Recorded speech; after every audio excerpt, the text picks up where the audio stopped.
Hello and welcome to the Divine Renovation Podcast, where we seek to inspire and equip you to bring your parish from maintenance to mission. My name's Dan O'Rourke, and I'm in studio with two of my friends. Ron Huntley, good to see you. Thanks, Dan. Good to be here. And Father James Mallon. I hope you can start us off stronger than Ron there. Stumbled over my name. It's great to be back.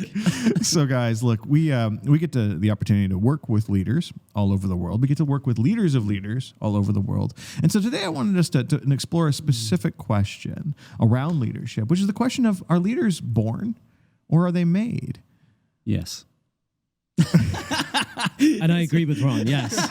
Next topic. I think it's a bit of both, isn't it?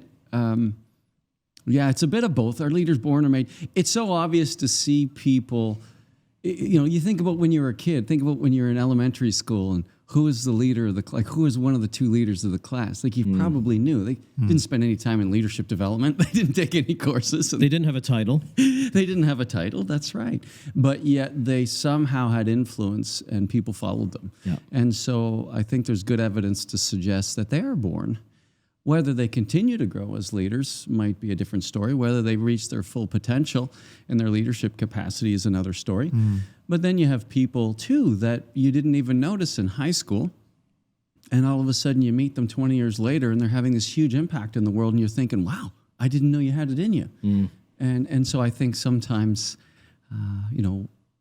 sometimes people can do amazing things that others, maybe even times they themselves didn't know they were going to be able to do. I think for the sake of listeners who might be joining us for the first time, and we kind of swim in these waters, but when we use the term leadership, we obviously there are two different types of leadership. There's positional leadership that comes with a particular role, or in the church, the pastor or the priest or someone on staff. But so positional leadership is one thing, but really we're talking about kind of character-based leadership that really is about influence. And in that sense, as much as anyone has any kind of influence, that is about a leadership capacity. And so I really believe that every person has some capacity to lead. Some have more capacity than others, but what everyone has in common is that everyone has the capacity to grow in their leadership. Yes. So it's that whole question of that's the whole question of nature or nurture, right? Sure. But is it a cop-out to say if leadership is influence and everybody has influence, what I'm hearing is everybody's a leader. Even your pet dog might be a leader because your dog's got the ability to influence. I just wrecked the chair. I just got my foot on it. Well, I used to take my dog. I feel like the chair is trying to lead you somewhere. I used to take my dog for walks all the time, and he certainly led me to the park, and let me tell you. Yeah, fair enough. That's true. I mean, in fact, I grew up in Scotland, and in Canada, in North America, we call a leash. Yeah. But in Canada, we called it, and in Scotland, we called it a lead. Right. And usually the person is leading the dog, but the dog was always leading me. So influence, we were talking about people. So I do believe that everyone has some degree of influence. Some people just have more. And so in that sense, I think it's a natural gifting. But all natural giftings, all natural talents can actually be developed, with practice, with knowledge. The more that you learn about yourself, you learn about your particular giftings, and the more that you practice, you learn from your mistakes, anyone, I believe, can grow in their leadership. And I'd agree with that. I think when we talk about, Dan, in the introduction, you talked about leaders of leaders. We talk people that listen, or we have the opportunity to work with leaders of leaders. And when we're talking in that language, because here's the problem we all have. We all are limited by 168 hours a week. So we only have so much time. We only have so much emotional energy, and we have multiple responsibilities. And so that's the issue that faces all of us as leaders. And so with our limited amount of time, how are we going to spend it? And I think as leaders, and here's my challenge to all leaders, is are you spending your time in the areas where you're going to get the biggest return on investment? Yes. And that sounds very, because Jesus invested disproportionately in Peter, James, and John. And so what I'm saying is, although everybody can grow, everybody has some degree of influence, and everybody can grow in their capacity to increase that and improve that. If we're leaders of leaders, we have to be very discerning on who is it that God's put in our life that if we invested in them, they could have a huge impact on where God is calling our church to go. Ron, I remember, as you say that, I'm having a flashback to a conversation we had in the Royal Albert Hall in London, England, in the early years when things were really exploding at St. Benedict Parish. But I may have had some latent leadership ability, but I certainly wasn't practiced, and my knowledge level was quite low. And I did a lot of what I did in leadership, I did it instinctively. I kind of knew I had ability to get things moving and going, but also without it being really guided intentionally, it produced chaos. And we were drowning in the chaos of a lot of fruitfulness. And I had brought together some amazing people on the team. But I remember, Ron, you talking to me at the break. I still remember where we were standing. You were like, Ron calls me Jimmy. Now, no one else, anyone listening, you're not allowed to call me Jimmy. I've known Ron since I've been 16 years old, but he was like, Jimmy, he says, like, who are your people? Who are your key people? I'm like, well, you are. He was like, well, if I am, we're in trouble because I'm not feeling it. And at that point, I was really, my model of priesthood was, you put out a shingle, and it's first come, first serve, and you make yourself available to anyone and everybody who wants to see you. So my day was often literally 8 to 9 hours of back-to-back half-hour appointments with people who wanted to see me. And I never met with my key people. I never met with Ron. I never met with any other key staff unless there was some kind of emergency, because I didn't think I needed to. I didn't think I had to. But yet I would meet with anyone else who asked. Well, and I think that's the default, I really believe. Like, as we coach into churches and pastors all over the world, I think that's more common. Actually, that is the norm. That is the norm. But that's also the cultural expectation of our priests, isn't it? We believe that he's my priest.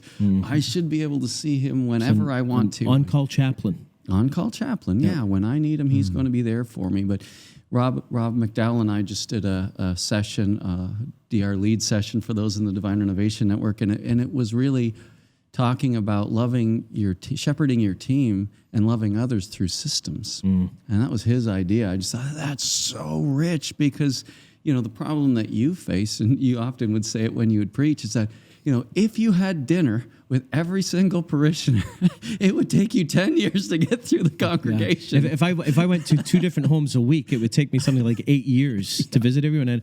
And I remember saying that might be fine with many of you, but it's not fine with me. Like if the only locus of caring or pastoral care is in the person of the priest, well, that's okay if you've got a church of 100 people, but it starts breaking down pretty quickly. So I've got a quote I want to get you two to respond to. This is a quote from one of my favorite authors, Stephen Covey. I thought you were going to say Ron Huntley. So one of my favorite authors that isn't in the room, he's top 3. You guys are the other 2. So the quote is, "This is a false dichotomy. Leaders are neither born nor made. Leaders choose to be leaders." Ooh, that's good. That is good. That's... Yeah, I think it's all of the above, right? It's Yes. Leaders are born and they are made. You don't choose to be born, but you can choose to learn and grow.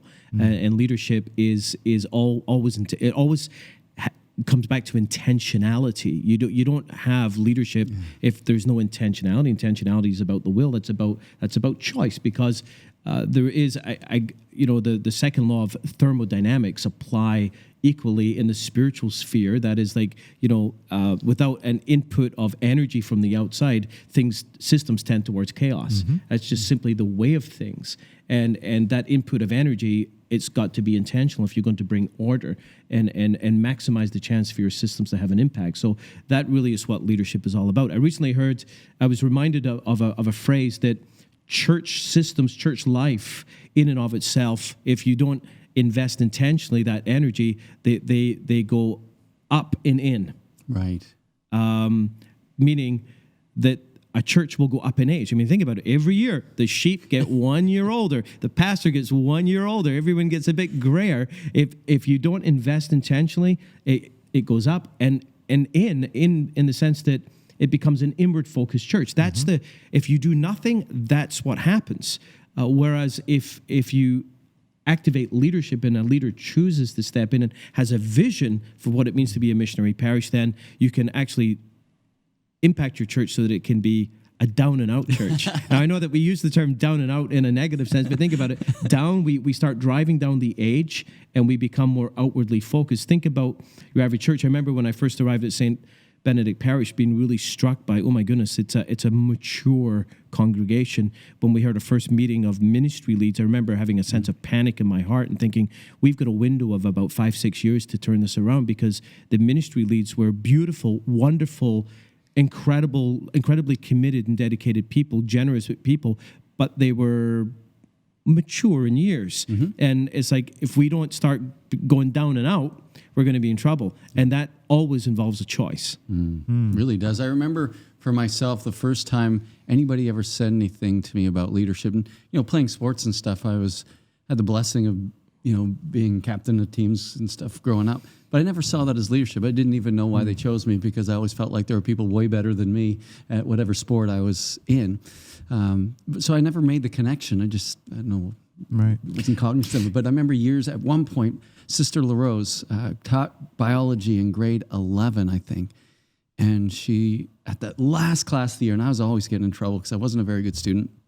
And sometimes I'd get laughing and giggling with my friends. And last class of the year, she asked me and Angie Romkey to stay behind. And I'm thinking, it's the last class of the year. There's no way I can have a detention on the last class of the year. And Angie Romkey's a model student. Like, I'm thinking, why is she saying this? And so my mind was in chaos, and we went up. And then she said, guys, I asked you to stay behind because there's a leadership camp that happens every summer. It's 2 weeks long, and I'd like you to talk to your parents about going, because I see leadership in the both of you, and I really believe that you need to develop it. And she gave us those two things. I was in shock. Wow. And on my way out of the door, I'm embarrassed to say, I literally threw it in the garbage can and kept on going, because I was just so happy that I wasn't in trouble. And so, that whole idea of choosing, there's my choice. No. And it was years later, as in my mid-20s, that, I'd heard it from enough people that maybe there was something to the fact that God wanted to use me as a leader. But I really didn't see it in myself, and I didn't know I had that. But I remember praying a very simple prayer, saying, Lord, I'm going to stop running from it. And if this is real, I want to lay it out in love and service of you for the rest of my life. And so I'm going to say yes from now on. I'm going to stop running from it, and I want to glorify you with it. And ever since then, he has. And so it really, for me, it was a choice. I think, other people saw things in me I didn't see in myself, so maybe that could be the born part. Yeah. And then it was the choice part. But then it was the leaning into it part, because I've done a ton of things to grow in my understanding of leadership, the language of it, my own personal identity, and how I'm hardwired. I have invested heavily, and then have had years and years and years of running different things and organizations, and so that's the lived experience of it. And so I think as well, leadership is a choice. A part of that choice is linked to humility and accepting how God has gifted you in a way. I remember, Ron, in the years past, when I would struggle with my influence, you often would tell me just to get over it. And really that the resistance or the reluctance to choose to lead was perhaps even a form of pride. I remember in the seminary, my third year, I had my evaluation interview with the rector. And I remember sitting in his office, and he said something to me at the time that really confused me. He said, James, your classmates have recognized you. They believe that you have leadership qualities. And I remember being like, what? Like, that is preposterous. Like, and I remember this day I said to him, I don't think so. I said, I think I'd be a good behind the scenes guy, like a good second person. No, you wouldn't. I'd be terrible at that. But I remember saying, I'm not a leader, because I just didn't think that I would have what it takes to be kind of like the upfront person, of course. But I was thinking of leadership as being that upfront person, and it doesn't necessarily have to be that. And so it really was. I never in any way thought of myself as that until many, many years later as a priest, when I actually discovered Strengths Finders. Right. Because when I first discovered my top 5 themes of talent, which those of you who are familiar with the Gallup, you can, anyway, check it out if you're not familiar with it. But when I saw my top 5, I was horrified. I remember that. I was absolutely horrified because everything that it named, except for my 5th one, the first 4, I had always thought were character flaws, defects. And I had for years sought to suppress them. And here was this tool saying, actually, this is the way God has made you. Yeah. And if you lean into these and learn about them so that they're not out of control, but you actually lean into these, this is the path to allowing God to use you. And of course, leaning into your particular strengths also means you need people around you to balance you out. But that really unlocked everything. And that was really the beginning, I think, of a choice to actually lead and recognizing how God has gifted me, and the fact that by myself I'm still as gifted as I may or may not be. It's still not enough. You need other people around you to balance you out. So we work with there's lots of leaders listening to us right now. Whether you're a pastor or a priest or a lay leader, whatever your role happens to be, there's many people listening who are leading other leaders. With the element of choice, which both of you explained is part of your own journey as leaders, what are some of the things that you see us doing in the Divine Renovation model that help people make that choice? Because I think if I sit back, I think there are actually some things that are already built into the Divine Renovation model of how parishes operate that allow people to choose that leader identity. That's a great question, Dan, because a lot of the people that we work with, or that I work with specifically in terms of people I coach, they too don't see them. Not all of them see themselves as a leader. They accept the positional authority that they have, but they don't understand what that leadership could look like and how much of a blessing they can be to other people. I find people grow into it if they're willing to continue putting one foot in front of the other. We can chicken out at any given point. We can back out at any given point. We can set boundaries to what God wants to do with us at any given point. But for those few that are courageous enough to continue to be coached and be drawn out, I see them being completely transformed, and it impacts everything disproportionately. And that's a weird feeling when you're that person that God's, and I've watched that happen to you, Father James. It doesn't make sense to you how the disproportionate nature of the impact that you're having on people. And sometimes that can be uncomfortable. And at any given point, we can pull back. Yep. We can say, that's enough, or I'm not worthy, but the call is, can we be courageous enough to trust? Yeah. And can we continue putting one foot in front of the other? The thing is, too, if leadership is the gift and the discipline that unlocks and unleashes all the other gifts for the sake of the kingdom of God, and if you think of your average parish, you may always like to ask priests, what percentage of capacity is your parish operating at? I think the average parish is about 5% of engine capacity, because the engine is the people, and how many of their gifts have actually been unleashed and set free and focused on the mission at hand. A very, very low percentage. So if leadership is such a key, and the task of the priest and the baptized, because remember, priest, prophet, king, the kingly gift or calling is about governance or leadership, that we often talk about that in our tradition as part of is the identity of the priest and the role of the priest. But also in baptism, we're configured prophet, priest, and king. And so we've got a responsibility as baptized persons to exercise, to grow in our leadership capacity. It's an obligation. It's part of the talent that the Lord has given us that He doesn't want us to bury it in the ground, but to develop it. I'm thinking of a work that I discovered about a year ago, written by a behavioral psychologist by the name of Dr. Karen Keller. And I've discovered her work, and she did a study a number of years ago on what constitutes, if leadership is influence, and everyone has a degree of influence, that's distinct from, say, the influence you may have in a position. But so what constitutes influence? And she was able to identify 7 traits of influence. And in many ways, it's very easy to reconcile her thinking with traditional Catholic thinking around virtues. So you think that virtues are the natural virtues, unlike the theological virtues of faith, hope, and love, that we need only can grow through God's grace. These natural virtues can be developed through being disciplined.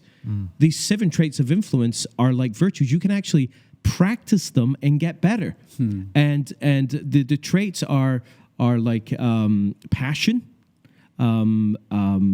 sense of purpose, likability, trustworthiness, the amount of, empowering others. Right.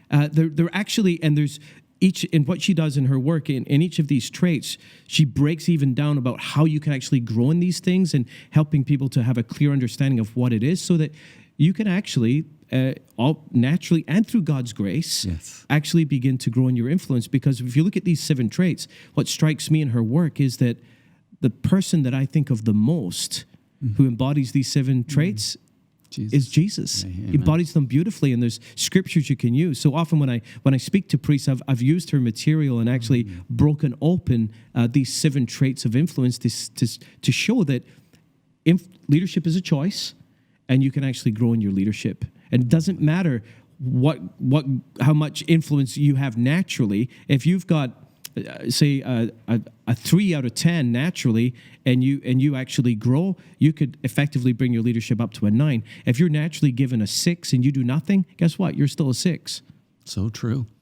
One of the things I love that we do with the coach or the priests that we work with is we get them to work out of a team. And we won't coach them if they're not willing to work out of a team. And I also empower the team, basically saying, guys, I expect all of you to lead well.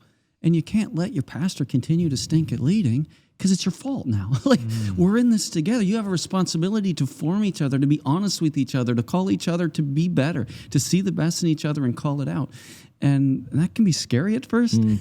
So Ron, because I think that you're touching on something that's really important. One of the things, of course, we challenge pastors and parish priests to do is to build that senior leadership team. But in order to build that senior leadership team, they need to put leaders around them. So what are some of the extrinsic and intrinsic characteristics we would see inside of the kinds of people that we think we should be investing in and raising up as leaders? Well, Father James in the guidebook do a really good job talking about the 4 non-negotiables. Why don't you lay that out, and then we'll talk a little bit more about some of the other stuff. Yeah, this is non-negotiables that contribute to the healthy functioning of a team, and it can be in terms of the particular people you have is going to really be based on whether the size of your parish, whether a parish with lots of staff, you really want your leadership team members to be staff members because they're close to the action. In a parish that's maybe smaller, you're going to have maybe a mix of staff and parishioners, and even maybe some of the small parishes we coach actually have all parishioners. So that can change. But one of the things, the 4 things that are non-negotiable are unanimity of vision. So really being on board with the vision, because if it's not, then you can experience all these tensions and conflict, and really, even though you seem to be disagreeing about strategy and tactics, the real issue is the direction, is the vision. The second one is vulnerability-based trust, so that there's, if you think about it, if you're in a team and even one person on your team, there's no trust, it wrecks the whole thing. It just, everyone feels it, and you're not going to be real. It's not going to be a safe place to actually even disagree on things like strategy and tactics if there's not trust. And vulnerability doesn't mean that it's crying all the time. It's your counseling group. It just means that you're real. Right. Let's lower the masks. And you can own your stuff. Like when you mess up, that you have the self-awareness to say, I was cranky yesterday, and the way I talked was inappropriate, and I need to apologize. And those things kind of set the table for healthy conflict, because as Patrick Lencioni says, conflict without trust is politics. And although that's rare in the church, it's